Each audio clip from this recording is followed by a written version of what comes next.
Welcome back, everybody. Let's talk for a minute about what some called an alarming study that found women who undergo menopause before age 46 are twice as likely to suffer a heart attack or a stroke as those who go through menopause later in life. 3.3% of the women who had early menopause suffered a heart attack or cardiac arrest or died from heart disease, compared to 1.6% who had menopause later. And 2.6% of the early menopause group had a stroke during the study, compared to 1% of the others. The authors say the link between early menopause and disease is not clear, though there's no evidence that replacement hormones lower the danger.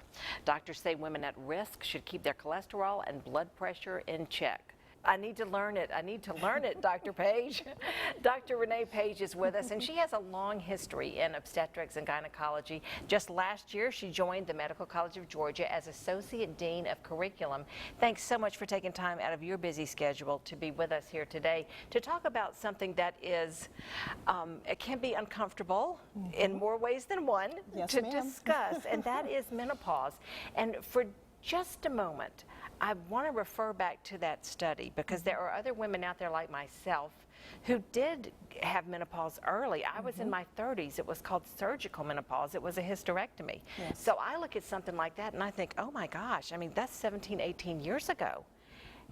And the risk, those percentages sound small, but it's also scary. That risk is very real to you because it applies to you and to your compatriots, so we have to really address it.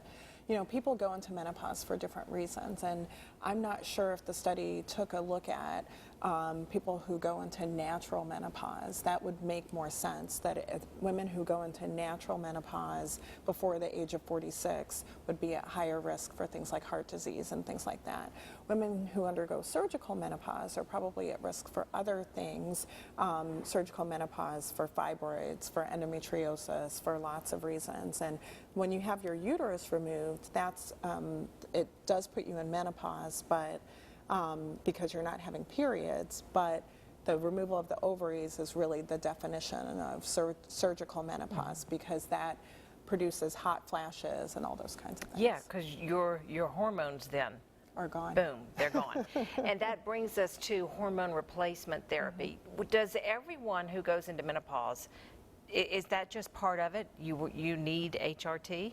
It's a really, really good question. So many women who go into menopause, especially at early ages, come to us asking that question.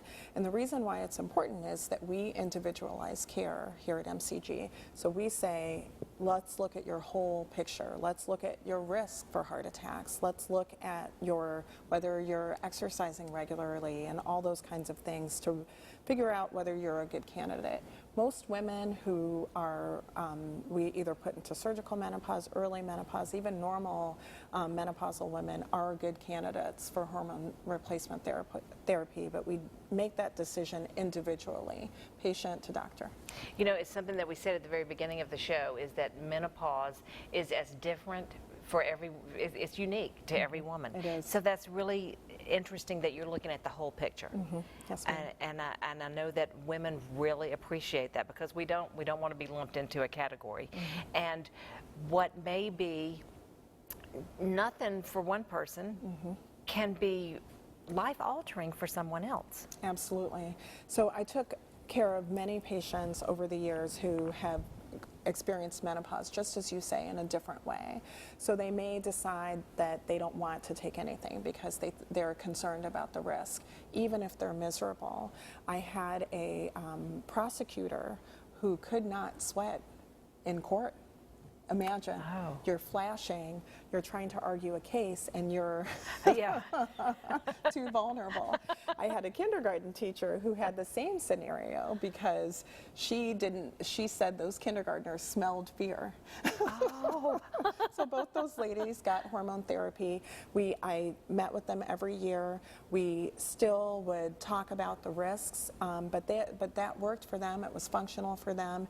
So every patient needs to come to her doctor and say, you know, I want to have this conversation with you so that we can make sure that it's a good conversation, that we put everything on the table, that I understand the risk to me as a patient. When you go to your doctor, Be informed. Yes. Write your questions down ahead of time. That's what I find to be so helpful. Don't try to just draw them out of thin air. If you spend a little time getting ready for that doctor's appointment, you're going to get so much more out of it. Yes. All right. You have a lot of questions. You've been emailing me some things that you want to know from the experts. And when we come back, we're going to hear from you. Coming up, answers to your questions. Dr. Page takes on our viewers' email after the break.